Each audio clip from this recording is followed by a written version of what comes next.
house for the first time is a big decision, and it can be very exciting and scary at the same time. There is a long list of do's and don'ts for the first-time home buyers. In this video, I will talk about the 5 biggest mistakes first-time home buyers make. Hi, I'm Lily Sikon with BDJ Real Estate.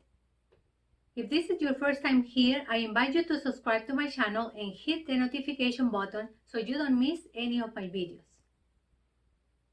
Either if you are buying your first home or if it's been many years since you last bought your house, knowledge is power. So the more you know about the home buying process, the better prepared you will be. Here are the 5 biggest mistakes first-time home buyers make. Number 1. Not being pre-approved for a loan. Looking at houses before being pre-approved for a loan is a common mistake first-time homebuyers make. Before you start touring houses or even before you start looking at houses online, you need to figure out how much house you can afford. This will prevent you from falling in love with a house that you will not be able to buy. It is very important that you get pre-approved for a loan before you go home shopping, especially in a strong seller's market like the current one, where we see bidding wars, buyers competing in multiple offers, and houses selling for above the asking price. Most sellers won't even consider an offer that doesn't come with a pre-approval letter. The pre-approval letter establishes how much house you can afford, so once you are pre-approved for a loan, you will be ready to make an offer. A pre-approval letter not only tells the seller that you are a serious buyer, but also means that the paperwork will move faster once your offer is accepted.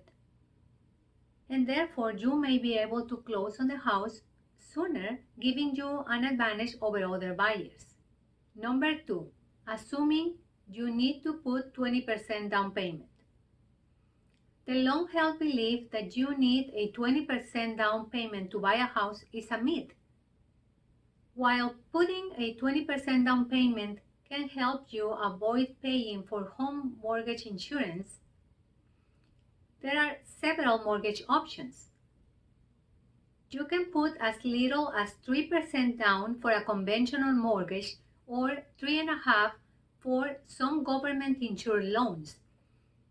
And in some cases, you may be able to secure a mortgage with no down payment at all. There are also some down payment assistance programs that can help buyers buy a house with a reduced down payment. Of course, the higher the down payment, the lower the monthly payment you will have to make. Number 3, not accounting for closing costs and other expenses. One of the biggest mistakes first-time homebuyers make is that they forget that they need closing costs. The final price tag of a house is much more expensive than just the purchase price. The closing costs will typically add between 3 to 5% of the total cost of the house, and it includes attorney's fees, title search and insurance, taxes, and other expenses such as the initiation fees of the homeowners association. Additionally, the home buyer is responsible to pay for the home inspection and the appraisal.